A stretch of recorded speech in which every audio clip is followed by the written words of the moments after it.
Gloire au Seigneur. Je vais vous inviter à prendre place, afin que nous puissions maintenant ouvrir la parole de Dieu tous ensemble, pour suivre ce temps. C'est dans le premier livre des Rois, au chapitre 21, que nous pourrions faire ensemble notre lecture.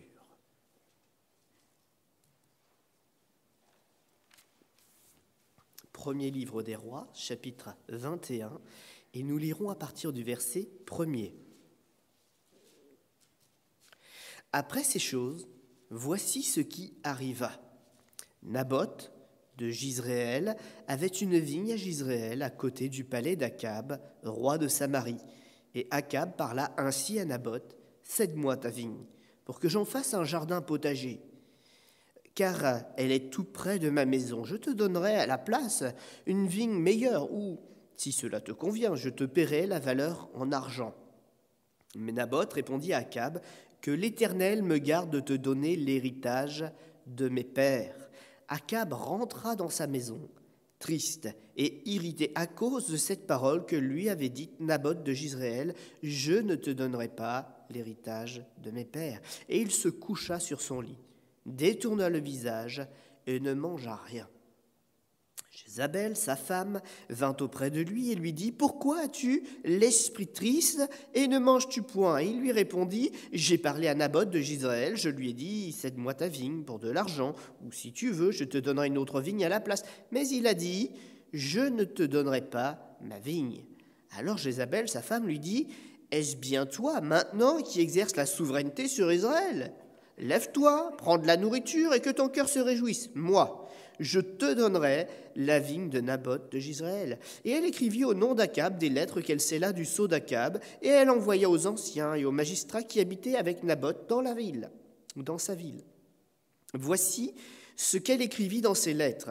« Publiez un jeûne, placez Naboth à la tête du peuple, et mettez en face de lui 2 méchants hommes qui déposeront ainsi contre lui.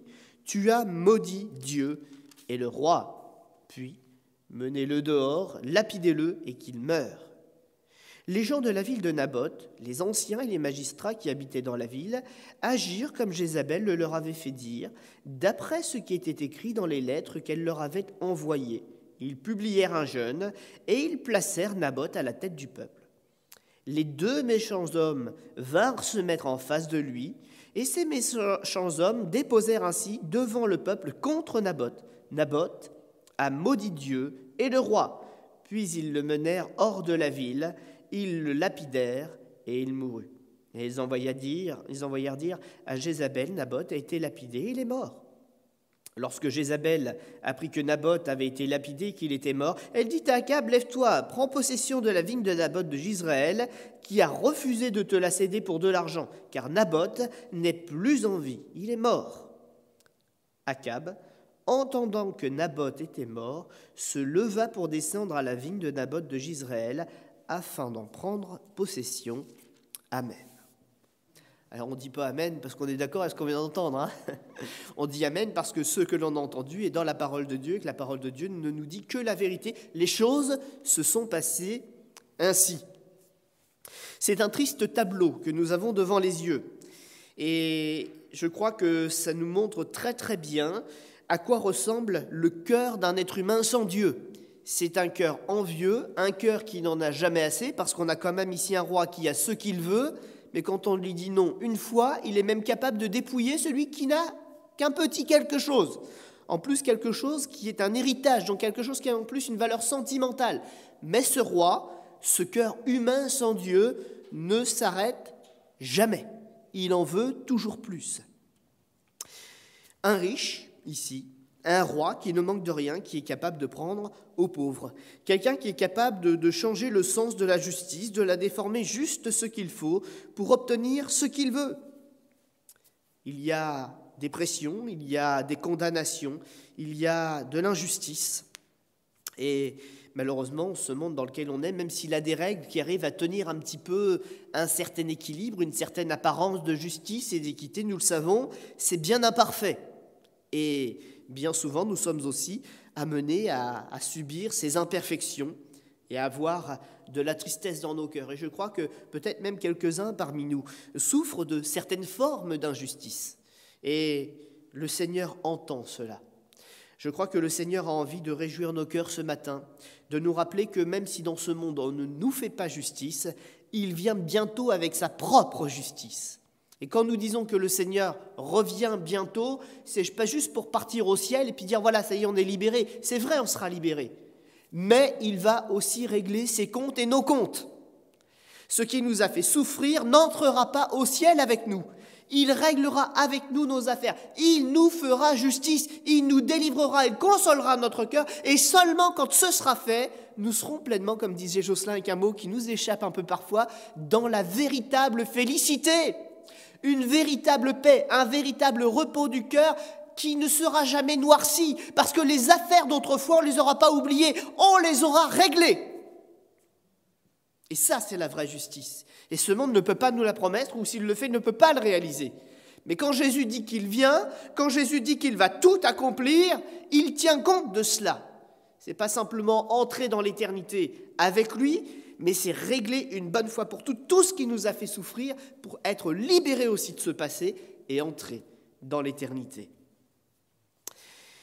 Cet homme, Naboth, dont nous entendons parler dans ce texte, Naboth de Jizréel, est un homme qui semble bien simple. On ne sait pas grand-chose de lui, on sait simplement qu'il a une vigne. Et moi, il y a dans ce texte des choses qui me dérangent et qui me démangent. Si, comme ce roi essaye de le faire croire à Naboth, sa vigne n'est pas si importante qu'elle peut être transformée en potager, pourquoi ce roi la convoite autant au point d'en faire un caprice ? Au point de rentrer chez lui, de montrer sa tristesse à tout le monde comme si on l'avait insulté, de se mettre dans sa chambre, de se mettre là sans manger, sans boire, sans dormir, en se faisant plaindre par sa femme. Si c'est vrai que cette vigne est aussi insignifiante, pourquoi en fait-il un tel caprice ? Je crois qu'elle a vraiment une très grande valeur et qu'il s'en est rendu compte. Mais vous savez, comme tous les gens malveillants, il essaye d'acquérir le plus de choses pour le moins possible. Et je crois que c'est là un type du diable, une représentation du diable. Il essaye de nous faire croire que des choses que nous avons pour nous, chez nous, qui nous ont été données par Dieu pour notre bonheur, sont insignifiantes ou qu'on pourra trouver mieux ailleurs sur cette terre. Mais n'oublions jamais que l'héritage que Dieu nous a donné, ce qu'il nous a confié, ce qu'il a fait pour nous, on ne peut pas le limiter. On ne peut pas trouver mieux. Vous savez, dans ce monde, on entend de plus en plus parler, comme si c'était une compétition, de nombre de mariages que font certaines célébrités, ou des gens même d'ailleurs qui ne sont pas des célébrités. Et on leur dit, le mariage, c'est pour le temps du bonheur que tu vas arriver à trouver avec cette personne, puis si ça ne marche pas, écoute, tu peux divorcer puis recommencer. Des petites phases de bonheur, finalement. Mais Dieu ne nous a pas enseigné ça comme ça. Il nous a enseigné que le vrai mariage est donc le vrai bonheur.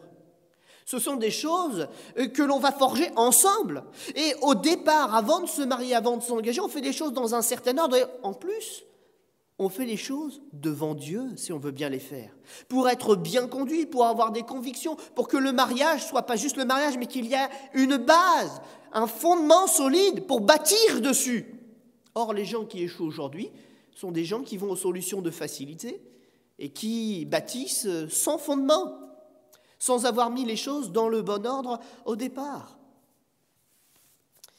Mon frère, ma sœur, tu n'as peut-être pas grand-chose. Mon ami, tu n'as peut-être pas grand-chose. Mais si c'est Dieu qui te l'a donné, c'est un fondement de ton bonheur. Ne le vends pas. Sois prudent avec le don de Dieu. Parce que beaucoup de personnes, aujourd'hui, plus que jamais, viendront vers toi et te diront « mais c'est pas grand-chose, vends-le pour plus, vends-le pour de l'argent, vends-le pour autre chose qui ressemble mais qui est mieux, plus moderne, plus récent. Vends ton église, modernise-la à outrance, tu attireras des foules, ta salle sera remplie. » Mais au détriment de quoi ? De la vérité, de la doctrine qui doivent l'habiter ? Tu trouveras une plus belle église. Mais sera-t-elle habitée par l'Esprit Saint Et est-ce que l'Esprit Saint présent sera heureux d'être là où on l'appelle? La séduction du diable, c'est toujours mieux ailleurs. Pourtant, Dieu t'a placé où, mon frère, ma sœur? Ici.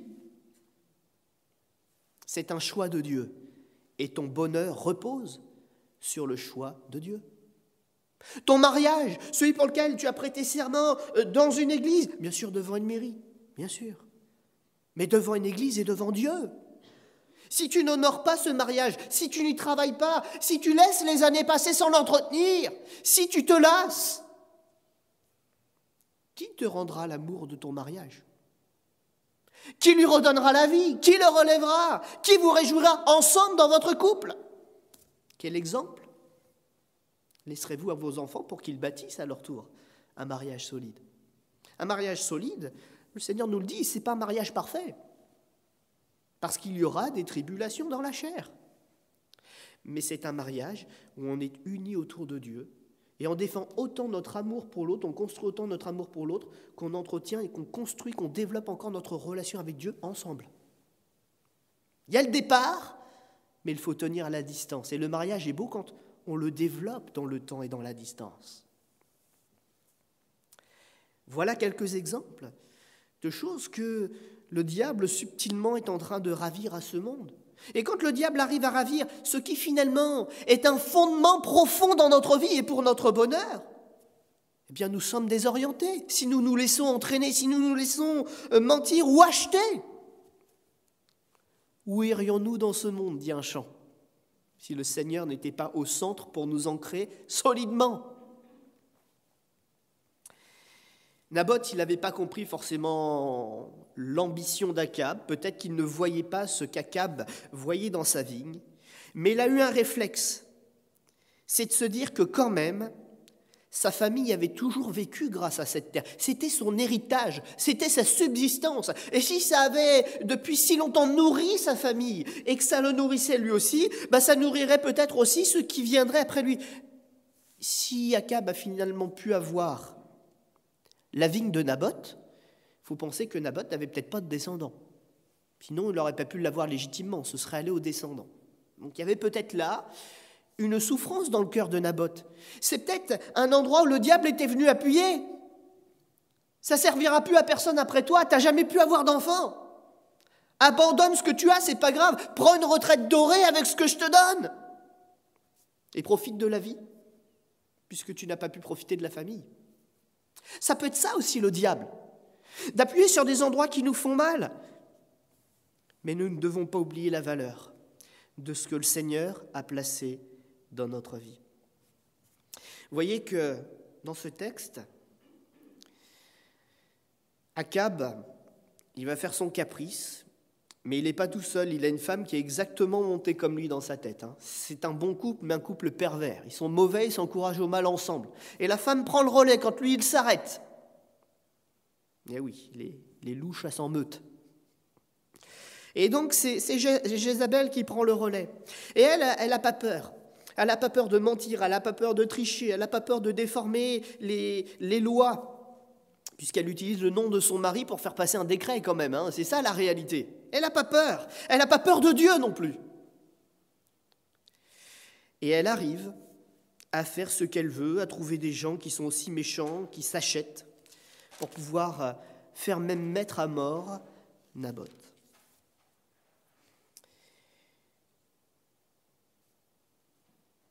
Quand je lis cette histoire, je ne me dis pas qu'il n'y a que Naboth d'un côté et Akab et Jézabel de l'autre. J'essaye aussi d'apprendre quelque chose qui m'a fait défaut pendant longtemps. Vous savez, pendant longtemps, j'étais quelqu'un de très renfermé. Et j'avais une difficulté très particulière. C'est peut-être lié aussi un peu au contexte de la famille. Mais j'avais, du coup, une très grande difficulté à comprendre les gens, au-delà des non-dits. Si on ne me disait pas les choses clairement, j'avais du mal à me mettre à la place des gens, à comprendre leurs sentiments. J'étais incapable de comprendre le pourquoi elles avaient réagi comme ça. J'avais vraiment cette difficulté. Et peut-être que c'est un encouragement pour quelqu'un qui m'écoute ce matin ou qui écoutera le message un peu plus tard. Mais cette capacité à comprendre les gens un peu mieux, je l'ai acquis en lisant la Bible. Parce que vous savez, la Bible dévoile le cœur de l'être humain. Est-ce que j'étais incapable de comprendre parce que dans mon éducation, il y avait eu peut-être un raté ou c'est moi qui étais dur, je ne sais pas.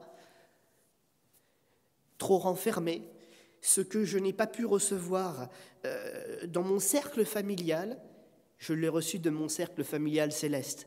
C'est mon père qui m'a appris comment me comporter, comment arriver à me projeter à la place des autres et de comprendre que celui qui me faisait du mal, c'est peut-être quelqu'un qui souffrait.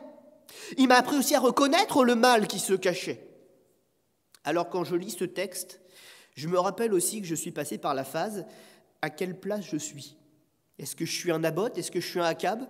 Est-ce que ça m'est arrivé de me coucher sur mon lit, de faire un caprice pour que ma mère vienne me plaindre? Oui, ça m'est arrivé. Alors quand nous lisons la Bible, ne nous mettons pas toujours du côté du gentil. Seigneur, plains-moi, Seigneur, bénis-moi, Seigneur, relève-moi. Et ils me font tous du mal. Et des fois, je suis un Akab. Des fois, je suis un capricieux. Des fois, je montre que je ne suis pas content, mais je n'ai pas le courage d'aller au bout. Seigneur, change ma mentalité. Il n'y a pas que les autres qui font du mal. Moi aussi, des fois, je redeviens cet homme naturel, cet homme charnel. J'ai beau être un chrétien, j'ai beau avoir un héritage de Dieu, j'ai beau avoir un héritage de ceux qui m'ont précédé dans la foi, qui me l'ont transmise, je reste un homme avec ses caprices. Et si je ne veille pas sur mon cœur, je reviendrai à des comportements comme celui-ci. La Bible, elle nous dit aussi d'elle-même qu'elle est comme un miroir de l'âme. La parole de Dieu est un miroir de l'âme. Et ce matin, je dois bien réfléchir et je dois bien réaliser que tout ce que je lis dans la Bible ne me met pas forcément du côté des gentils parce que j'ai choisi Jésus. J'ai toujours à réformer mon cœur, j'ai toujours à veiller sur mon cœur, j'ai toujours à veiller sur mon comportement et à accepter quand quelque chose accroche mon regard, quand une parole me frappe, je dois me poser la question. Quand une parole inspirée est donnée dans l'Église, je dois toujours m'arrêter et me poser la question, est-ce que je suis concerné ? Vous savez, j'ai toujours été stupéfait, mais dans le mauvais sens, de ces gens qui participent à des cultes. Alors des fois, c'est vrai qu'en tant que pasteur ou membre de certaines assemblées où on est resté longtemps, on connaît aussi un petit peu les gens qui sont là. Et d'entendre un message du haut de l'estrade, et ça nous évoque la situation de vie d'une personne. Voilà, ça arrive, c'est pas qu'on juge la personne, mais il y a un petit tilt qui se fait, on dit « Ah tiens, cette parole-là, c'est vrai que ça correspond quand même bien à cette situation-là. » Et puis de voir cette personne pour laquelle on sait, tiens, ça correspond à sa vie, dire « Oh, tous les autres, ils font ça, le pasteur l'a dit du haut de l'estrade. » Et cette personne ne réalise pas du tout que c'est dans son cœur et dans sa vie que les choses sont ainsi. Elle se rend aveugle, elle se rend sourde depuis des années à la parole de Dieu, et c'est pour ça que rien ne change dans son cœur. Ça me ramène encore à ça. Quel compromis nous avons fait et qu'est devenu l'héritage que le Seigneur nous a donné? Vous avez vu une petite subtilité du texte et donc de la démarche d'Akab vis-à-vis de Naboth. Quelque part, il lui dit d'un côté qu'il veut acheter son champ, et de l'autre côté, il lui dit « Oui, mais tu sais, il va me servir. Il va être un petit peu différent, mais il va me servir pareil. Je vais cultiver dedans. Moi, j'en ferai un potager. » Et ça, mes frères et sœurs, c'est la pire chose qui puisse nous arriver. Que le Seigneur nous donne quelque chose et qu'on le change en quelque chose qui ressemble beaucoup, mais qui n'est plus ce que le Seigneur nous a donné. Et ça, je crois que c'est tout l'enjeu de l'Église de la fin des temps. Elle va avoir tous les aspects d'une Église pour Dieu, mais en réalité, le fruit qui sera à l'intérieur, ce qui était cultivé à l'intérieur, ne sera plus la semence telle que le Seigneur l'a donnée.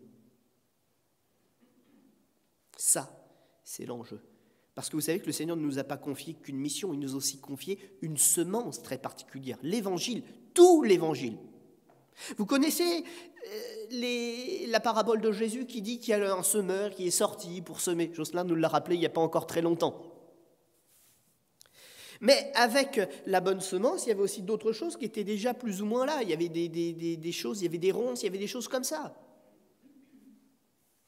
Et je crois que dans l'histoire de l'Église, après que Jésus ait donné cette parabole, l'Église donc s'est développée, et nous trouvons des exemples très concrets de ce que pourrait être une mauvaise semence qui vient se mélanger avec la bonne semence. La philosophie, par exemple. Dire la vérité de Dieu, mais y ajouter des raisonnements d'hommes ou des méthodes d'hommes pour interpréter. Voilà quelque chose qui est subtil, parce que des gens qui ont leur définition de Dieu, leur approche de Dieu, il y en a une quantité, et ils se disaient philosophes et chrétiens. Comment les Juifs ont-ils échoué? En se laissant gagner par les philosophies grecques. Et on sait que déjà du temps de Jésus, au Sanhédrin, il y avait deux grands courants politiques. Les pharisiens et les sadducéens. Et quelle était donc cette secte qui ne croyait plus en la résurrection et en tout ça? Celle qui s'était imprégnée de la foi, plus d'un raisonnement humain en disant qu'il faut interpréter différemment, c'est une image, c'est pas comme ça qu'il faut la comprendre. Les modernistes, plus tard, qui prenaient la Bible et qui disaient, mais oui, Moïse, effectivement, il y a eu un miracle, mais il était dans le timing. Parce que cycliquement, tous les 200 ou 300 ans, on sait que la mer recule un petit peu. Mais est-ce que la Bible nous dit que la mer a reculé? Elle nous dit qu'elle s'est fendue en deux, faisant de part en part des murailles pour que l'on traverse à pied sec.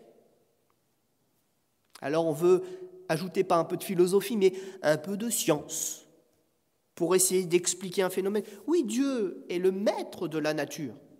Il connaît, il a fixé les lois de la nature, il peut les infléchir s'il le veut, mais ne déformons pas pour autant la parole de Dieu.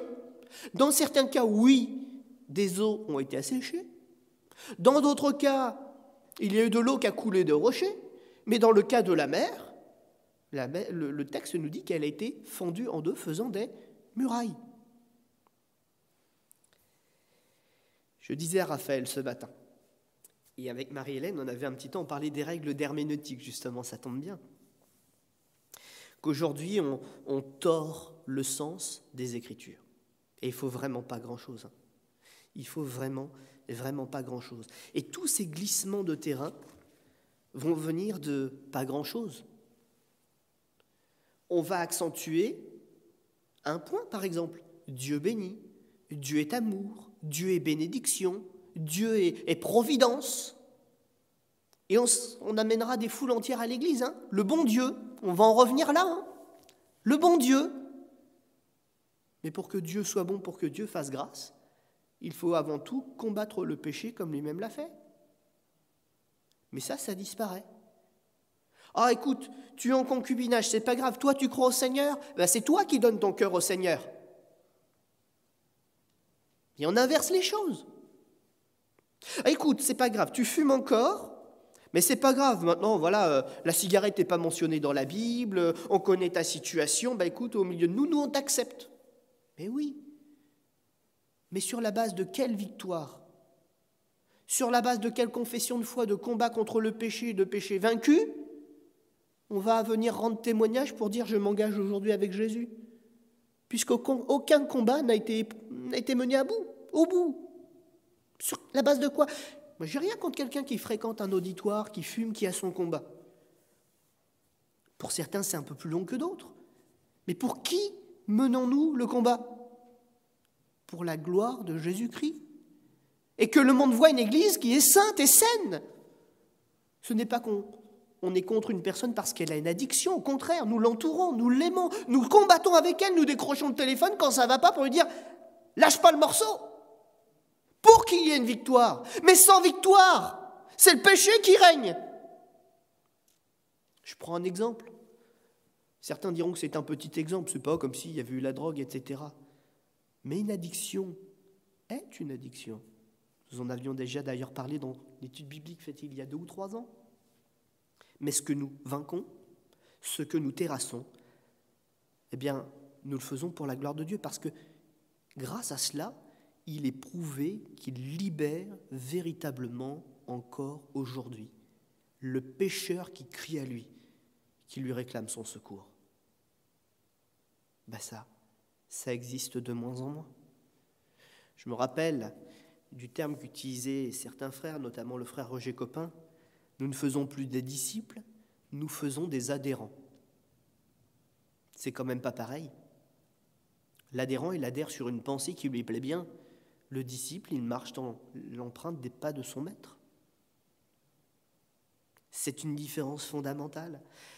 Et vous savez, je crois que Naboth, même si on ne parle pas beaucoup de lui, pourrait donc penser que c'était un homme simple. Après tout, il avait que son champ pour vivre, c'était un cultivateur, un homme simple. Mais la foi qui fait vivre éternellement, elle appartient aux hommes simples. Parce que vous voyez que Naboth, il avait tout compris. Je ne te laisserai pas l'héritage de mes pères. Ça, elle avait compris. N'entreront pas facilement dans le royaume des cieux les riches. Ce sera très difficile pour eux de lâcher leur richesse, de lâcher leur convoitise, de respecter leur prochain. Parce que vous savez, plus on a de pouvoir, plus on se croit en devoir de marcher sur les autres, ou de négliger leur avis.